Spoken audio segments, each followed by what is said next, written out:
नमस्कार मित्रों, desire point channel के एक नए वीडियो लेक्चर में मैं हूं अमित दुबे और आज के इस वीडियो लेक्चर में हम कक्षा 11 की इंग्लिश के पहले अध्याय का अध्ययन करेंगे जिसका नाम है the portrait of a lady, जिसके लेखक हैं खुशवंत सिंह। तो सबसे पहले वीडियो को शुरू करने से पहले मैं आपसे एक छोटा सा प्रॉमिस करता हूं कि जब ये वीडियो लेक्चर ख़त्म होगा तब आपके लिए ये चैप्टर बहुत ज़्यादा आसान और बहुत मज़ेदार हो जाएगा। मज़ेदार इसलिए क्योंकि ये कहानी बहुत ज़्यादा अच्छी है और मैं एक प्रॉमिस ये भी कर सकता हूँ कि जब ये कहानी ख़त्म होगी तो ये आपकी फेवरेट कहानियों में से एक होने वाली है। तो चलिए अपने चैप्टर पर चलते हैं।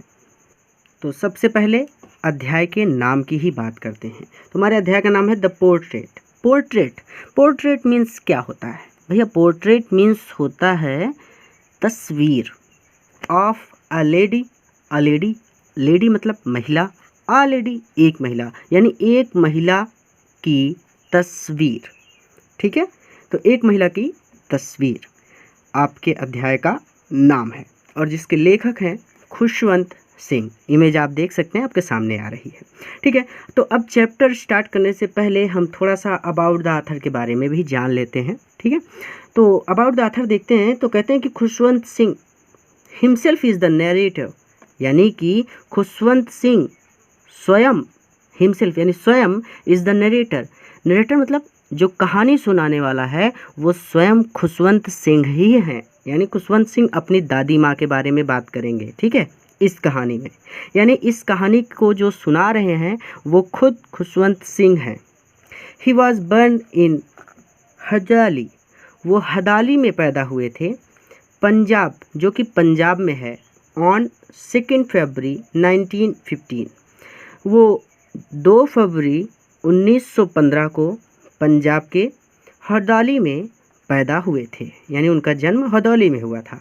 ठीक है, हिज पेरेंट्स, उनके माता पिता, लेफ्ट हिम, ने उन्हें छोड़ दिया था, विथ हिज ग्रैंड मदर, उनकी दादी के साथ, when they went to live in the city, जब वे शहर में रहने गए। उनके माता पिता जब शहर में रहने गए तो उन्होंने उन्हें उनकी दादी माँ के पास छोड़ दिया था। He was a रीओन्ड author. रीओन्ड मतलब बहुत ज़्यादा प्रसिद्ध, वो बहुत ज़्यादा प्रसिद्ध या नामी या फिर प्रचलित लेखक हैं, इनका नाम बहुत ज़्यादा प्रसिद्ध है। ठीक है, he was a great journalist. Journalist मतलब होता है पत्रकार, वो एक महान पत्रकार थे। पॉलिटिशियन, राजनेता थे। एंड लॉयर, और वकील थे। ध्यान से समझेंगे कि he was a great journalist, वो एक महान जर्नलिस्ट पत्रकार थे। पॉलिटिशियन मतलब नेता, राजनेता कह सकते हैं। ठीक है, नेता थे। एंड लॉयर, और वकील थे। देखिए, इस वीडियो का केवल एक ही उद्देश्य है कि आज के बाद आपको दोबारा कभी पढ़ना ना पड़े। ठीक है, तो ध्यान से समझिएगा, मैं पूरा प्रयास करूँगा क्योंकि मैंने प्रॉमिस किया है आपसे। ठीक है, तो आगे कहेंगे कि he began his writing. Began मतलब शुरू करना, तो उन्होंने शुरू किया हिज राइटिंग, अपना लेखन का काम, यानी उन्होंने लेखक के रूप में अपनी जर्नी को शुरू किया इन 1956, 1956 में। उन्होंने 1956 से लिखना शुरू किया, आप ऐसे कह सकते हैं। When he brought the novel, जब उन्होंने नॉवेल लिखी ट्रेन टू पाकिस्तान, जब उन्होंने ट्रेन टू पाकिस्तान नॉवेल लिखी थी। ट्रेन टू पाकिस्तान बहुत ज़्यादा फेमस हुई थी, बहुत ज़्यादा फेमस हुई थी और इससे इन्हें बहुत ज़्यादा नाम मिला था इसी नॉवेल से। ठीक है, तो कहते हैं कि जब उन्होंने ट्रेन टू पाकिस्तान नॉवेल लिखी, कब? 1956 में, तब से उन्होंने अपना लेखन का काम शुरू किया। थोड़ा सा समझ में नहीं आया ना, तो देखिए ध्यान से सीधे सीधे समझते हैं। ही बिगेन हिज राइटिंग इन 1956, उन्होंने 1956 से लिखना शुरू किया। When he brought the novel, जब उन्होंने नॉवेल लिखी ट्रेन टू पाकिस्तान। अब सीधी बात थी, चलिए आगे। ही लेफ्ट दिस वर्ल्ड, उन्होंने इस संसार को छोड़ दिया। फॉर हेवन, स्वर्ग में रहने के लिए या फिर स्वर्ग जाने के लिए। कहने का मतलब है उनकी डेथ हो गई, उनकी मृत्यु हुई ऑन 20 मार्च 2014, 20 मार्च 2014 को उन्होंने इस संसार को छोड़ दिया स्वर्ग में जाने के लिए, यानी स्वर्ग जाने के लिए उन्होंने इस संसार को 20 मार्च 2014 को छोड़ दिया। तो अबाउट द ऑथर हो गया। आगे चलें तो हमें मिलेगा अबाउट द लेसन। तो अबाउट द लेसन के बारे में मैं सीधे सीधे आपको बता दूं, क्योंकि अभी बता दिया तो सारा मज़ा किरकिरा हो जाएगा, यानी फिर मज़ा ख़त्म हो जाएगा। तो मैं आपको सीधे सीधे बता दूं कि दादी माँ के बारे में अपने बात करने वाले हैं, और आज आपको बहुत ज़्यादा अच्छा लगेगा ये कहानी पढ़ के, ठीक है। आपको अंदर से बहुत ज़्यादा अच्छा लगेगा, और ये कहानी आपकी फेवरेट कहानियों में से एक होने वाली है आज। तो चलिए बिफोर यू रीड की बात करते हैं, तो इसको जाने देते हैं क्योंकि इसमें कुछ खास है नहीं। हम अपने टेक्स्ट पर चलते हैं। तो टेक्स्ट पर चलने से पहले मैं आपसे एक बात कहना चाहूँगा।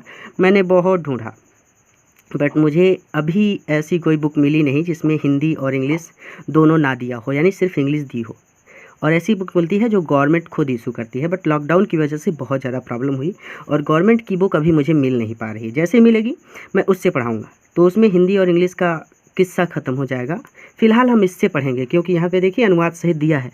आपको अनुवाद पे ध्यान नहीं देना है, मैं प्रॉमिस कर रहा हूँ, मेरा प्रॉमिस है, आपको बहुत अच्छे से समझ में आएगा। बस आप अनुवाद पर ध्यान मत दीजिएगा, क्योंकि अगर अनुवाद देखकर आप पढ़ेंगे तो आपको कुछ भी नहीं समझ में आएगा। आप खुद भी बुक लेके पढ़ेंगे अनुवाद देखकर तो आपको नहीं समझ में आएगा, ठीक है। तो चलिए सीधे सीधे शब्दों में समझ लेते हैं। तो अपने टेक्स्ट पर चलते हैं। तो कहते हैं कि माई ग्रैंड मदर, कौन कह रहा है? खुशवंत सिंह कह रहे हैं। कहते हैं कि माई ग्रैंड मदर, मेरी दादी माँ, like everybody's grand mother, like everybody's, सभी की ग्रैंड मदर, दादी माँ की ही तरह। जैसे सबकी दादी माँ होती हैं, वैसे ही मेरी दादी माँ वाज एन ओल्ड वूमेन, एक वृद्ध या बूढ़ी महिला थी। मेरी दादी माँ भी सभी की दादी की तरह एक बूढ़ी महिला थी।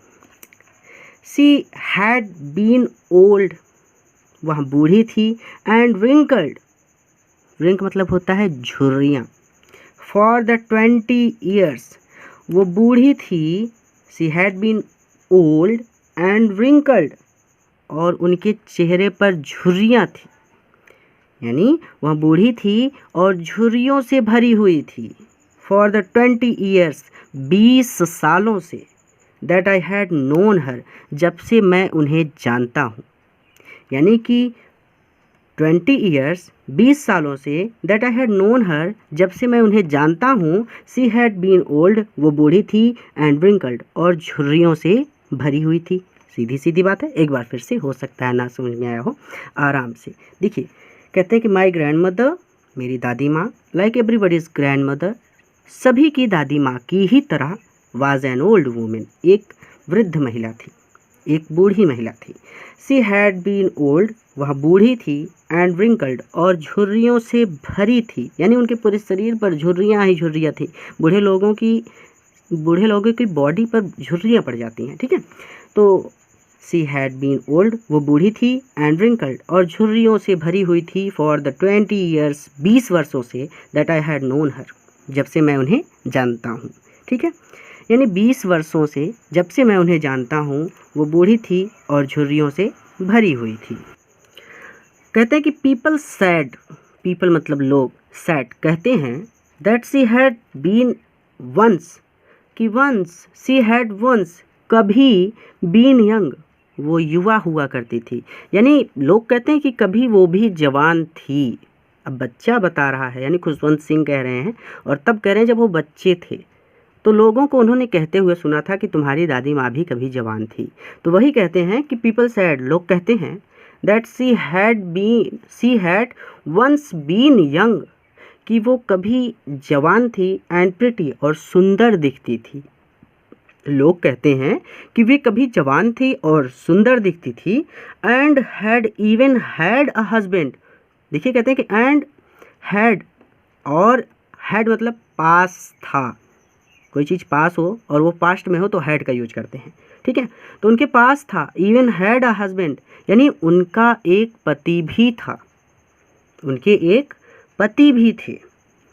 People said that she had once been young and pretty, लोग कहते हैं कि वे कभी युवा थी, यानी जवान थी, और सुंदर दिखती थी, and had even had a husband, और उनके एक पति भी थे। बट लेकिन that was hard to believe, लेकिन इस पर विश्वास करना कठिन है। एक बच्चा, उसे क्या पता कि जीवन कैसे चलता है। तो वही कह रहे हैं कि उसे इस बात पर विश्वास नहीं होता था, लोगों की इस बात पर उसे विश्वास नहीं होता था। But that was hard to believe, मेरे लिए इस पर विश्वास करना कठिन था, लेखक कह रहे हैं। ठीक है, मेरे लिए इस पर विश्वास करना कठिन था कि वो कभी जवान भी थी, क्योंकि वो कह रहा है ना कि जब से 20 वर्षों से मैंने उन्हें देखा वो बूढ़ी ही तो थी, जवान तो मैंने उन्हें देखा ही नहीं। आगे चलेंगे तो माई ग्रैंड फादर्स पोर्ट्रेट। देखिए ध्यान से समझिएगा इस लाइन को, क्योंकि यहाँ पर कुछ नए शब्दों का प्रयोग किया गया है जिन नए शब्दों से आप अभी तक परिचित नहीं हुए हैं। ठीक है, इसलिए मैं स्लो मोशन में आपको पढ़ा रहा हूँ। देखिए, माई ग्रैंडफादर मतलब दादाजी, अपोस्ट्रोफी एस लगा है, यानी दादाजी की पोर्ट्रेट तस्वीर, मेरे दादाजी की तस्वीर, हंग मतलब होता है लटकाना, लटकाई हुई है, above the mantelpiece, mantelpiece यानी अंगीठी, जहाँ पर आग जलाई जाती है।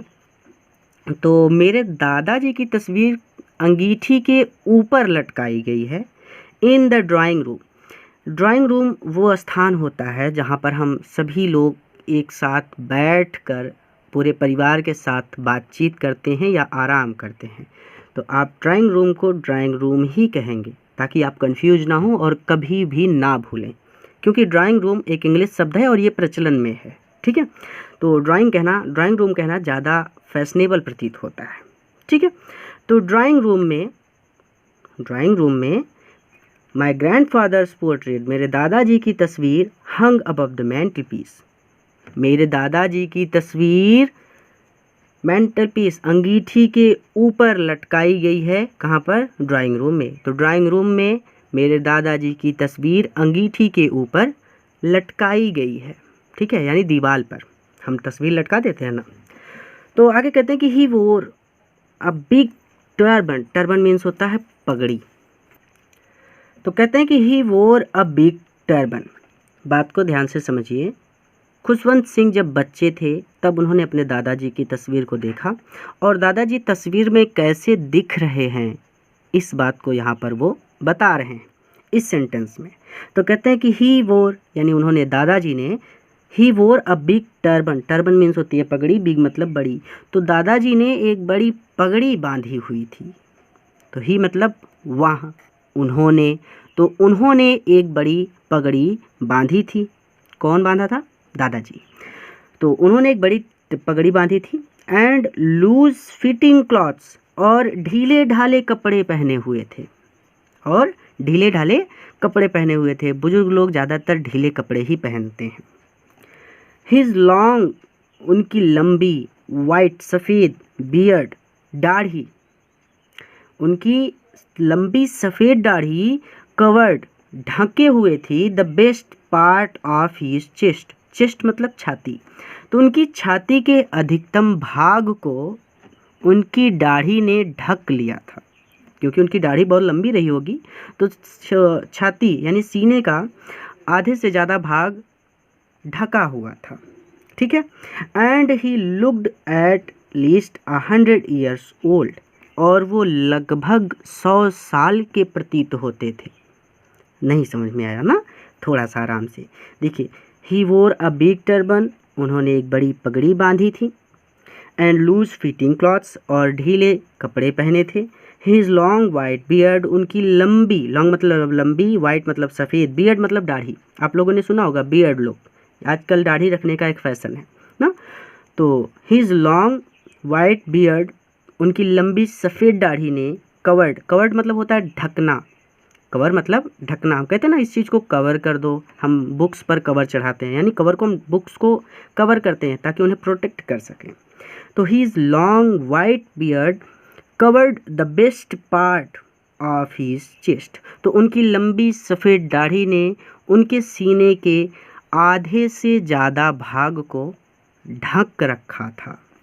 And he looked at least 100 years old, और वो लगते थे एट लीस्ट 100 ईयर्स ओल्ड, जैसे वो 100 साल के हैं, और वो लगभग 100 साल के प्रतीत होते थे। ऐसे भी कह सकते हैं कि वे लगभग 100 साल के दिखते थे। He did not look the sort of people, sort मतलब प्रकार के, उस प्रकार के पर्सन, लोगों जैसे। तो देखिए ही डिड नॉट लुक, वो नहीं लगते थे, द सॉर्ट ऑफ पर्सन, ऐसे लोगों की तरह, हु वुड हैव आ, जिसके पास हो एक वाइफ और चिल्ड्रन, उधर वाइफ और चिल्ड्रन लिखा है, तो वो ऐसे नहीं लगते थे जिनकी पत्नी और बच्चे हों, क्योंकि जिनकी पत्नी और बच्चे होते हैं वो थोड़े से युवा होते हैं। उस बच्चे ने युवा लोगों को ही देखा था। खुशवंत सिंह जब बच्चे थे तो उन्होंने देखा था कि जिनकी पत्नियां हैं वो लोग जवान हैं, और इसीलिए वो ऐसा कह रहे हैं कि he did not look the sort of person, क्योंकि उन लोगों की तरह, ये तो बूढ़े थे, 100 साल के हो गए थे, और जो लोग जिनकी पत्नियां थी, उनकी गली मोहल्ले में जो लोग रहते होंगे, जिनकी पत्नियां रही होंगी, वो सभी लोग जवान रहे होंगे ना। तो इसीलिए वो कह रहे हैं कि 100 साल के बूढ़े की पत्नी हुई, ऐसा लगता ही नहीं था। तो he did not look the sort of person, उन लोगों की तरह वो दिखते ही नहीं थे, who would have a wife और चिल्ड्रन, जिनकी पत्नी या बच्चे हों। तो यहाँ पे वाइफ और चिल्ड्रन दिया है, आप देख सकते हैं ना। तो वे उन लोगों की तरह नहीं दिखते थे जिनकी पत्नी तथा बच्चे हों। He looked as if he could only have lots and lots of grandchildren. He looked, देखिए वो दिखते थे, as if he could only have, जैसे कि उनके पास हों lots and lots, बहुत सारे, of grandchildren. grandchildren में पोते और पोतियाँ दोनों आ जाते हैं। तो जिनके, वे ऐसे लगते थे जिनके बहुत सारे पोते और पोतियाँ हों। ठीक है, यहाँ पे भी दिया है, वे तो ऐसे लगते थे जिनके केवल बहुत से पोते पोतियाँ हों। तो हिंदी भी दिया है, थोड़ी थोड़ी एक आध दो सेंटेंस ऐसे हैं जो आप समझ सकते हैं, लेकिन सब कुछ समझना आसान नहीं है, इसलिए हिंदी से मत पढ़िएगा। फिर से मैं बोल रहा हूँ एक बार आपको, हिंदी पर बिल्कुल भी ध्यान नहीं देना है। As for my grand mother being young and pretty, और जहाँ तक मेरी दादी माँ की जवान और सुंदर होने की बात है। As for my grand mother being young and pretty, और जहाँ तक मेरी दादी माँ के जवान और सुंदर होने की बात है, द थॉट, यहाँ विचार, वाज ऑलमोस्ट रिवोल्टिंग, ये बात मुझे समझ नहीं आ रही, यानी मुझे इस बात पर विश्वास नहीं हो रहा, यानी मुझे इस बात पर विश्वास ही नहीं हो रहा कि मेरी दादी माँ भी कभी जवान और सुंदर थी। ठीक है, तो as for my grand mother being young and pretty, जहाँ तक मेरी दादी माँ के जवान और सुंदर होने की बात है, the thought was almost revolting, यह विचार लगभग माना नहीं जा सकता, यानी मुझे इस बात पर विश्वास नहीं हो रहा, इस बात पर विश्वास करना असंभव है। क्यों असंभव है? क्योंकि वो एक बच्चा था। सी ऑफ्टन टोल्ड अस, अब इस सेंटेंस को ध्यान से समझिएगा, नहीं तो नहीं समझ में आएगा। ठीक है, तो सी ऑफ्टन, ऑफ्टन मतलब कई बार, टोल्ड अस हमें बताती हैं, वो हमें कई बार बताती हैं, ऑफ द गेम्स, उन खेलों के बारे में, she used to play as a child, जो वो बचपन में खेला करती थी। वे हमें उन खेलों के बारे में बताती हैं जब वो बचपन में खेला करती थी। और देखिए इस सेंटेंस को, that seemed quite absurd, absurd मतलब होता है मूर्खतापूर्ण, एंड अनडिग्निफाइड मतलब होता है अपमानजनक। अगर ना समझ में आया तो यहाँ पे लिखा है, ठीक है, यहाँ पे, ठीक है। तो दैट सीम क्वाइट अब्सर्ड, ऐसा उनके लिए, क्वाइट अब्सर्ड थोड़ा सा मूर्खतापूर्ण, एंड अनडिग्निफाइड और अपमानजनक, ऑन हर पार्ट, उनके लिए, ऑन हर पार्ट, उनके लिए ऐसा करना थोड़ा सा मूर्खतापूर्ण और अपमानजनक था।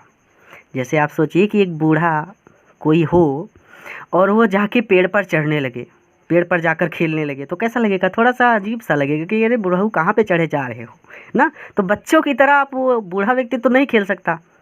यहाँ पे कहना क्या चाहते हैं, सीधी सीधी बात समझिए कि खुशवंत सिंह बच्चे हैं और उनकी दादी माँ बहुत ज़्यादा वृद्ध हैं। अब दादी माँ उनको कौन से खेल बताएंगी? अब पबजी या फ्री फायर तो बताएंगी नहीं ना, तो वो कौन सा खेल बताएंगे उनको? उनको बताएंगी लुका छुपी और पकड़म पकड़ाई और बर्फ़ पानी, जिसे आप लोग थोड़ा सा एक भाषा में वाटर एंड आइस भी कहते हैं शायद, मुझे नहीं पता, थोड़ा सा बहुत टाइम हो गया। तो ऐसे खेलों के बारे में बताएंगी। अब एक बूढ़ा व्यक्ति लुका छुपी खेले तो इधर बच्चा गिनती गिन रहा है और उधर बूढ़ों को कहें भागो, तो बूढ़ा कैसे भागेगा, अपनी लुंगी पकड़े भागेगा। तो इस तरह की बातों पर थोड़ा सा हंसी आती है, क्योंकि खुशवंत यही सोच रहे हैं कि अभी एक बूढ़े व्यक्ति को हम लुका छुपी खेलने के लिए बोल दें, वो कैसे भागेगा, कमर पकड़ लेगा और लग रहा हो कि इधर उधर भागता फिरेगा। तो इस बात पर थोड़ी सी हंसी आएगी ना। खुशवंत यही बात सोच रहे हैं कि ऐसा करना तो इनके लिए बहुत अपमानजनक है और ऐसा मूर्खतापूर्ण भी लगता है, क्योंकि एक बूढ़ा व्यक्ति भागे क्या तो ये बड़ा अजीब लगेगा। अभी पेड़ पर चढ़कर आप खेलें कोई खेल, तो बूढ़ा व्यक्ति पेड़ पर चढ़ेगा तो कितना बुरा लगेगा, हंसते हंसते तो लोग वहीं पे लोटपोट हो जाएंगे। या फिर अब ऐसी स्थिति बन जाए कि बर्फ़ पानी यानी आइस और वाटर जो शायद नाम से जाना जाता है, उस खेल को अगर कोई बूढ़ा खेले तो उसमें भी भागना पड़ेगा, तो कैसा लगेगा थोड़ा सा। या आप लोग ये कंचे भी खेलते हैं, तो बूढ़ा व्यक्ति कंचा खेले तो ये थोड़ा सा अजीब लगेगा। बच्चे तो मन के सच्चे, तो कोई भी खेल खेल लेते हैं ना। तो अब वो बच्चे जो खेल खेलते हैं, दादाजी के टाइम पे वो जो खेल हुआ करते थे, उन खेलों के बारे में अगर कोई बूढ़ा व्यक्ति बताए कि मैं खेलता था, और बच्चा ये सोचे कि यही बुढ़ऊ ऐसे खेलते थे, तो कितना हंसेगा वो ना। तो ऐसा करना उनके लिए थोड़ा सा अपमानजनक था और मूर्खतापूर्ण था, क्योंकि इतने सब आप सज्जन हैं, इतने वृद्ध हो गए हैं और आप ऐसे खेल खेल रहे हैं। तो ऐसी बातें सुनकर, उन खेलों के बारे में सुनकर वो कहते थे कि that seem quite absurd and undignified on her part. उनके लिए ये सब कुछ थोड़ा सा मूर्खतापूर्ण और अपमानजनक लगता था। ये जो खेल वो बताती थी, इन खेलों को अगर वो सच में खेलें इस अवस्था में, तो ये थोड़ा सा अपमानजनक और मूर्खतापूर्ण है। बात समझ में आ गई? तो उनके लिए ऐसा करना थोड़ा सा मूर्खतापूर्ण और अपमानजनक था।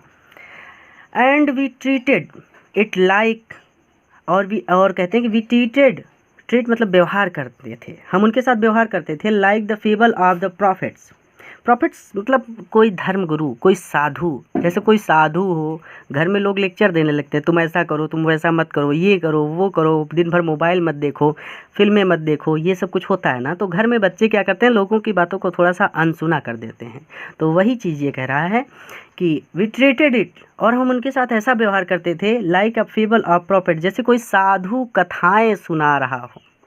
हम उनके साथ ऐसा व्यवहार करते थे जैसे कोई साधु कथाएँ सुना रहा हो। जैसे भाई सामने साधु कथाएँ सुना रहा है, इधर सास बहू बैठी हैं, बता रहे हैं कि दाल में नमक कम था, तुमने हल्दी डाल दी दाल में। तो ऐसी बातें चलती रहती है, सामने कथा हो रही है, इधर बात हो रही है कुछ और, तो लोग अपने अपने हिसाब से बात करते रहते हैं। तो उसी तरह से वो कहते हैं कि वो लेक्चर तो देती रहती थी, लेकिन उनके लेक्चर का हमारे ऊपर कोई प्रभाव नहीं पड़ता था। हम उन्हें ऐसे, उनके साथ ऐसा व्यवहार करते थे जैसे कोई साधु कथाएँ सुना रहा हो। She used to tell us, tell मतलब बताना, तो जैसी कथाएँ वो हमें सुनाती थी, तो हम उनके साथ ऐसा व्यवहार करते थे जैसे कोई साधु कहानियाँ सुना रहा हो। धर्म गुरु भी कह सकते हैं, यहाँ पे धर्म गुरु लिखा है। अच्छा, ये सेंटेंस थोड़ा सा कम समझ में आया, मुझे समझ में आ गया आपकी इस बात को। देखिए, that seemed quite absurd and undignified on her part, यहाँ तक समझिए कि ऐसा करना उनके लिए अपमानजनक और मूर्खतापूर्ण था। ठीक है, सीधी सीधी बात।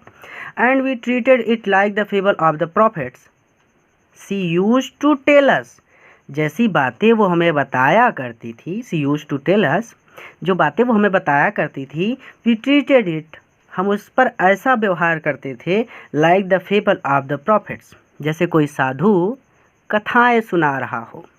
अब सीधी बात समझ में आई, पूरा का पूरा सेंटेंस पकड़ में आ गया। आगे चलेंगे, मैं रिवीजन नहीं करवाऊँगा, ठीक है, क्योंकि इसमें हिंदी दी है, आपके पास भी शायद राजीव प्रकाशन की ही बुक होगी, तो आप उसमें देख सकते हैं, नहीं तो एक बार आप यहाँ पे देख सकते हैं। ठीक है, कोई डाउट नहीं होगा। तो हम आगे चलेंगे अपने चैप्टर पर। कहते हैं कि she had always been short and fat and slightly bent. तो सी मतलब वहाँ, हैड ऑलवेज बीन शॉर्ट, वह हमेशा से छोटी थी, एंड फैट और मोटी थी, एंड स्लाइटली बेंट, बेंट मतलब थोड़ा सा झुका हुआ। बूढ़े लोग पूरी तरह से सीधे होकर नहीं चल पाते, वो थोड़े से झुक जाते हैं, और कुछ लोग तो लाठी का सहारा भी लेते हैं। ठीक है, तो वही कहते हैं कि she had always been short and fat and slightly bent, वो हमेशा से छोटी थी, मोटी थी और थोड़ी सी झुकी हुई थी। हर फेस वाज क्रिस क्रॉस, उनके चेहरे पर क्रिस क्रॉस मतलब ऐसे रेखाएं होना, ऐसे पूरी तरह से ऐसे। तो बूढ़े लोग, जैसे आप एक इमेज में देख सकते हैं अभी कि देखिए उनके चेहरे पर कैसे क्रिस क्रॉस, ऐसा लग रहा है चेहरे पर बहुत सारी लाइनें खींची गई हैं। तो वही कह रहे हैं कि हर face was a criss cross of wrinkles, उनका चेहरा झुर्रियों का क्रिस क्रॉस था, उनके चेहरे पर झुर्रियाँ पड़ी हुई थी जो एक दूसरे को काटती हुई कहीं से कहीं जाती थी। इस बात को ध्यान से समझिए, running from any everywhere to everywhere, कहीं से कहीं, रनिंग, रंग मतलब भागना, जाना, दौड़ना। तो हर face was criss cross of wrinkles running from everywhere to everywhere, तो उनके चेहरे पर झुर्रियाँ पड़ी हुई थी जो एक दूसरे को काटते हुए कहीं से कहीं जाती थी। ठीक है, तो उनके चेहरे पर झुर्रियाँ पड़ी हुई थी जो एक दूसरे को काटते हुए कहीं से कहीं जाती थी। इसका कहने का मतलब यहाँ पे ये है कि उनके चेहरे पर बहुत झुर्रियाँ पड़ी हुई थी। ठीक है, no, we were certain she had always been as we had known her. यहाँ पे एक सेंटेंस है, कुछ लोग कहते हैं, क्या कहते हैं उसको हम आपको आगे बताते हैं कि we were certain she had always been as we had known her. कहते हैं कि वी वर सर्टेन, सर्टेन मतलब पूरी तरह से हमें इस बात पर विश्वास है, और पूरी तरह से हमें विश्वास पर कह सकते हैं कि वी वर सर्टेन, हम पूरी तरह से विश्वस्त होकर पूरे विश्वास के साथ यहाँ कह सकते हैं कि she had always been as we had known her, कि वे हमेशा से ऐसी ही बूढ़ी रही होंगी जब से हमने उन्हें जाना है। यहाँ पे देख सकते हैं कि हम विश्वास करते थे कि हमने जब से उन्हें देखा है वे सदैव ऐसी ही थी, यानी ऐसी ही बूढ़ी थी।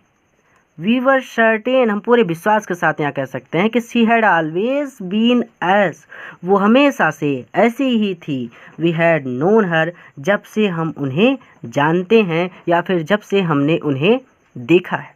यानी हमने जब से उन्हें देखा है, हम यहाँ पूरे विश्वास के साथ कह सकते हैं कि वे हमेशा ऐसी ही थी। कैसी थी? बूढ़ी थी। लोगों को कहते सुना होगा या घर में भी आप लोग कहते हैं कि फलाने बुढ़ऊ को हमने जब से देखा वो ऐसे ही हैं, ना वो उससे ज़्यादा बूढ़े हो रहे हैं और ना वो उससे ज़्यादा जवान हो रहे हैं, यानी उसी पर टिक गए हैं। ऐसा कहते सुना होगा आप लोगों ने, या स्वयं आप लोग खुद ही कहते होंगे कि अरे ये जो बुढ़ऊ दादा हैं ये उससे ज़्यादा बूढ़े हो ही नहीं रहे हैं, पता नहीं क्या खाते हैं ना। तो थोड़ा सा मजाक की बात थी। तो ओल्ड, बूढ़ी, सो ट्रिबली ओल्ड, बहुत ज़्यादा बूढ़ी, that she could not have grown older. देखिए कि अब यही चीज़ वहाँ पे भी कहते हैं हम लोग, और यहाँ पे स्वयं ये खुद कह रहे हैं कि ओल्ड, बहुत बूढ़ी, सो टेरिबली ओल्ड, बहुत ज़्यादा बूढ़ी, और that she could not have grown older, और वह इससे ज़्यादा बूढ़ी नहीं हो सकती थी। वह बूढ़ी थी और वह इतनी ज़्यादा बूढ़ी थी कि इससे ज़्यादा बूढ़ी नहीं हो सकती थी। टेरिबली ओल्ड मतलब बहुत ज़्यादा बूढ़ी, तो ओल्ड बूढ़ी, सो टेरिबली ओल्ड बहुत ज़्यादा बूढ़ी, that she could not have grown older कि अब वो इससे ज़्यादा बूढ़ी नहीं हो सकती थी, एंड हैड स्टेड और रुक गई थी एट द सेम एज, उसी उम्र में, फॉर 20 ईयर्स 20 सालों से। देखिए ये तो अभी का अभी एग्जाम्पल दिया और वही सेंटेंस आ गया, सीधी सीधी बात थी। कह रहे हैं कि एंड हैड स्टेड और रुक गई थी at the same age for 20 year, और 20 सालों से एक ही उम्र पर रुक गई थी, यानी इससे ज़्यादा बूढ़ी नहीं हो सकती थी, इसीलिए वह 20 सालों से एक ही उम्र पर रुक गई थी। बात सीधी सीधी समझ में आ गई। आगे चलेंगे। आगे कहते हैं कि she could never have been pretty, वे कभी प्रिटी, प्रिटी मतलब सुंदर, तो वे कभी सुंदर नहीं हो सकेंगी। भाई उसे ऐसा लगता है कि ये कभी भी सुंदर नहीं रही होंगी, तो ऐसे कह सकते हैं कि वे कभी भी सुंदर नहीं रही होंगी, but she was always beautiful, beautiful, लेकिन वो हमेशा से सुंदर थी। बच्चों का दादा और दादी के प्रति एक अलग ही प्यार होता है, और चूँकि दादा दादी के हम दुलारे होते हैं, इसलिए हमें दादा दादी से ज़्यादा प्यार होता है। इसलिए हम कहते हैं कि हमारे दादा दादी बहुत अच्छे हैं। ठीक है, तो वही यहाँ पे वो कह रहे हैं खुशवंत सिंह कि वो कभी सुंदर तो नहीं रही होंगी, क्योंकि जब से उन्होंने उन्हें देखा वो बूढ़ी ही थी। तो कहते हैं कि वो कभी सुंदर तो नहीं रही होंगी, लेकिन वो हमेशा से सुंदर थी, यानी वो उन्हें बहुत ज़्यादा प्यार करती थी। ठीक है, तो वो हमेशा से सुंदर थी। हाँ, वो प्रिटी यानी सुंदर वाला सुंदर नहीं रही होंगी। ठीक है, तो आगे कहते हैं कि she hobbled about the house in spotless white. देखिए यहाँ पे बहुत सारे नए सेंटेंसेस, मतलब नए वर्ड्स हैं जो आपको नहीं समझ में आएंगे। तो सी हॉबल्ड, ध्यान से समझिएगा।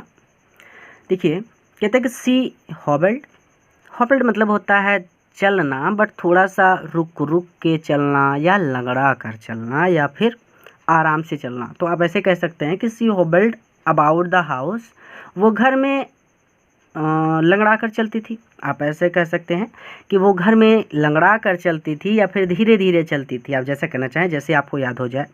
तो सी hobbled about the house, house मतलब घर में, तो घर में लंगड़ा कर चलती थी। इन स्पॉटलेस, इट स्पॉटलेस, स्पॉट जिस पर दाग ना हो।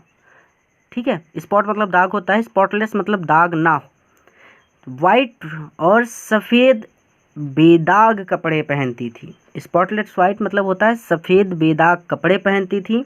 विथ वन हैंड, और अपने एक हाथ को रेस्टिंग ऑन हर वेस्ट, अपनी कमर पर रखती थी।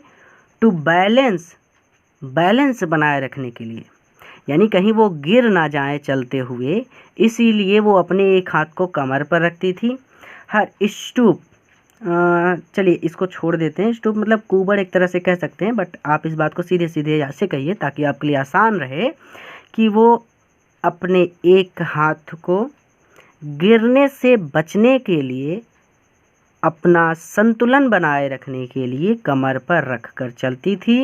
एंड द अदर, और दूसरे हाथ से telling the beads of her rosary, दूसरे हाथ से वो माला फेरा करती थी। बूढ़े लोग माला लेकर उस पर राम राम राम करते रहते हैं ना, तो माला फेरा करती थी और दूसरे हाथ से वो माला फेरा करती थी। सेंटेंस सब बाहर चला गया, कुछ नहीं समझ में आया, ध्यान से समझिए। एक एक सेंटेंस को थोड़ा सा तोड़ तोड़ के पढ़ते हैं। तो यहाँ पे पहले तोड़ते हैं इसको। ठीक है, तो यहाँ पे है सी हॉबल्ड अबाउट द हाउस, तो वो घर में लंगड़ा कर चलती थी, बात खत्म हो गई। इन स्पॉटलेस वाइट, इसको काट देते हैं। तो इन स्पॉटलेट वाइट का मतलब होता है बेदाग सफ़ेद कपड़े पहनती थी। With one hand resting on her waist, यहाँ पर अपने एक हाथ को कमर पर रखती थी।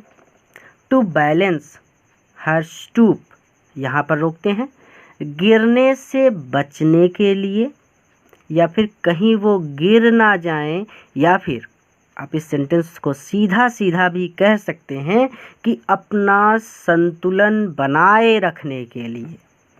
लिख लीजिए कहीं पर अगर दिक्कत हो तो इस सेंटेंस को हमने क्या पढ़ा, टू बैलेंस हर स्टूप। इस सेंटेंस को हमने पढ़ा अपना संतुलन बनाए रखने के लिए। And the other telling beats of her rosary, तो आप इसे सीधे सीधे कहेंगे कि और दूसरे हाथ से वो माला फेरा करती थी, माला जपा करती थी। आ गया समझ में कि she hobbled about the house, वो पूरे घर में लंगड़ा कर चलती थी। इन स्पॉटलेस वाइट, सफ़ेद बेदाग कपड़े पहनती थी। With one hand resting on her waist, अपने एक हाथ को कमर पर रखती थी। टू बैलेंस हर स्टूप, अपना संतुलन बनाए रखने के लिए। And the other telling the beats of her rosary, और दूसरे हाथ से माला फेरा करती थी, माला जपा करती थी। जो कहना चाहें आप कह सकते हैं, पूरी तरह से आप स्वतंत्र हैं। तो सेंटेंस एकदम धुआंधार हो गया। आगे चलेंगे। कहते हैं कि हर सिल्वर लॉक्स, लॉक मतलब होता है ताला, बट यहाँ पे जो लॉक है इसका मतलब है बाल। तो सिल्वर मतलब चांदी। अब चांदी सफ़ेद होता है और बूढ़े लोगों के बाल भी चांदी जैसे होते हैं, यानी सफ़ेद होते हैं। तो हियर सिल्वर लॉक्स, उनके सफ़ेद बाल, वर स्कैटर्ड अनटाइडली, अनटाइडली मतलब जिसे ठीक से बांधा ना गया हो। तो स्कैटर्ड मतलब बिखरा हुआ। ओवर हर पेल पकड़ फेस, ध्यान से समझिए, बहुत सारे नए वर्ड्स हैं। तो हर सिल्वर लॉक्स वर स्कैटर्ड, उनके सफ़ेद बाल बिखरे होते थे। अनटाइडली, तो थोड़ा सा जिसे बांधा न गया हो। टाइडली मतलब जिसे बांध दें, बाल बांध देते हैं, लेकिन उन्होंने अपने बाल बांधे नहीं थे, तो उनके खुले सफ़ेद बाल, ओवर हर पेल, उनके सफ़ेद, पकड़, झुर्रियों वाले फेस, चेहरे पर बिखरे रहते थे। यहाँ तक इसको काटो, पहले यहीं तक समझो, ठीक है, क्योंकि नए वर्ड्स हैं बहुत सारे। तो हर सिल्वर लॉक्स वर स्कैटर्ड अनटाइडली ओवर हर पेल पकड़ फेस, उनके सफ़ेद बाल उनके पीले और झुर्रियों वाले चेहरे पर फैले रहते थे, बिखरे रहते थे, ठीक है। तो उनके सफ़ेद बाल उनके झुर्रियों वाले पीले चेहरे पर बिखरे रहते थे। एंड हर लिप्स, और उनके होंठ कंस्टेंटली, लगातार, मूव्ड, हिलते रहते थे। इन इनऑडिबल प्रेयर, एक शांत प्रार्थना में, एक ऐसी प्रार्थना जिसके आवाज़ ना आए, यानी होंठ तो हिले बट सुनाई कुछ ना दे। तो उनके होंठ हमेशा प्रार्थना में, ऐसे कहिए कि उनके होंठ हमेशा शांत प्रार्थना में हिलते रहते थे, ठीक है। तो यस, हाँ, शी वॉज ब्यूटीफुल, वह बहुत सुंदर थी। She was like the winter landscape in the mountains. ध्यान से समझिए, ये सेंटेंस तो आ ही गया यहाँ पे। अब देखिए, इसे ध्यान से समझ लीजिएगा, कभी डाउट नहीं होगा। देखिए, सी वाज, सी मतलब वहाँ, वाज मतलब थी, लाइक द विंटर, सर्दियों में, विंटर मतलब सर्दी, शीतकाल में लैंडस्केप, लैंडस्केप की तरह, वो सर्दियों में लैंडस्केप की तरह थी। अब लैंडस्केप क्या होता है? लैंडस्केप एक ऐसा स्थान होता है पहाड़ों के बीच जहाँ से आप नदी, पहाड़, यानी एक ऐसा स्थान जहाँ पर आप खड़े हो जाएं तो आपको नदी भी दिख जाए, पहाड़ भी दिख जाएं और वैली, घाटियाँ भी दिख जाएं, यानी उस स्थान से सब कुछ दिख जाए, पेड़ भी दिख जाए, तो वहाँ पे थोड़ा सा सुकून मिलता है। देखिए, कभी आप बहुत ज़्यादा परेशान हो तो आप भीड़ भाड़ वाले इलाके में नहीं जाएंगे, आप एक ऐसा स्थान ढूंढेंगे जहाँ पे ना कोई हो और ना कोई बोले, ना आपको कोई डिस्टर्ब करे ना, तो उस स्थान पे आपको सुकून मिलता है। जैसे अभी आप बहुत ज़्यादा परेशान हो और आप मंदिर चले जाएं या मस्जिद चले जाएं, तो वहाँ पे जब आप बैठते हैं शांति से तो आपको एक सुकून मिलता है ना। तो सुकून बहुत बड़ी बात होती है, ठीक है। जब आप परेशान हो और हर एक चीज़ से आप परेशान हो तो आप ऐसे स्थान पर जाएं जहाँ पे केवल आप हों और वहाँ से प्रकृति दिखाई दे, प्रकृति की सुंदरता दिखाई दे। कभी कभी ऐसा स्थान होता है जंगलों में या पहाड़ों पे, हम देखते हैं कोई स्थान तो हम उसे देखते ही रहते हैं कि कितना सुंदर बना है ना, तो वहाँ पे हमें थोड़ा सा सुकून मिलता है कि यार ये कितना अच्छा है। जैसे आप स्कूल के टूर पे जाते हैं तो वहाँ पे भी आप देखते हैं कि हाँ, यहाँ पे जैसे अभी ताजमहल देखने चले जाएं तो वहाँ पे आप देखेंगे कि ये तो बहुत अच्छा है ना। तो ये सारी चीज़ें थोड़ा सा हमें सुकून देती हैं। तो इसी तरह से वो दादी माँ भी उन्हें सुकून देती थी, वो उन्हें प्यार करती थी और उनके पास उन्हें अच्छा लगता था। इसीलिए वो कहते हैं कि यह सी वॉज ब्यूटीफुल, वो सुंदर थी। और वो कैसी थी, उनकी प्रशंसा में ये बता रहे हैं, ये बहुत बड़ी बात कह रहे हैं, इसलिए समझिएगा ध्यान से कि she was like the winter landscape, वो सर्दियों में लैंडस्केप की तरह थी। लैंडस्केप यानी एक ऐसा स्थान जहाँ से आप सब कुछ देख सकते हैं, प्रकृति की सुंदरता को आप देख सकते हैं। इन द माउंटेन्स, पहाड़ों पर सर्दियों में वो लैंडस्केप की तरह थी। पहाड़ियों पर वो भूदृश्य, यहाँ पे देखिए लैंडस्केप ही आप कहेंगे, यहाँ पे हिंदी भूदृश्य दिया है। लैंडस्केप मतलब एक ऐसा स्थान जहाँ से सब कुछ दिखाई दे, प्रकृति की सुंदरता दिखाई दे। तो सर्दियों में वो पहाड़ों पर लैंडस्केप की तरह थी। एंड एक्सपेंस, एक्सपेंस मतलब फैलाव, बहुत ज़्यादा विस्तृत, तो एक फैलाव की तरह थी। ऑफ प्योर, पवित्र या फिर स्वच्छ, एक स्वच्छ फैलाव की तरह थी। वाइट, सफ़ेद, सेरेनिटी, सफ़ेद सेरेनिटी मतलब शांत माहौल की तरह, एक बहुत विशाल, स्वच्छ, सफ़ेद शांत माहौल की तरह थी। ब्रीदिंग पीस, जहाँ पर फैला हुआ था पीस, शांति, या फिर हाँ शांति ही कहिए, एंड कंटेंटमेंट, और संतोष।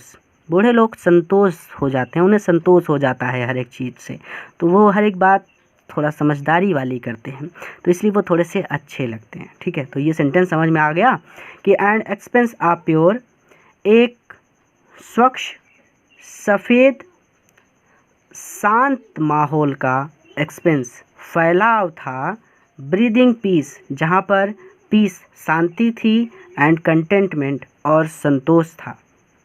ठीक है, एक स्वच्छ, प्योर मतलब स्वच्छ, सफ़ेद, सेरेनिटी, सेरेनिटी मतलब शांत, तो एक स्वच्छ और सफ़ेद शांत माहौल का विस्तार थी।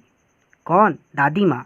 वे शांत और स्वच्छ माहौल का विस्तार थी, जहाँ पर पीस शांति थी, एंड कंटेंटमेंट और संतोष था।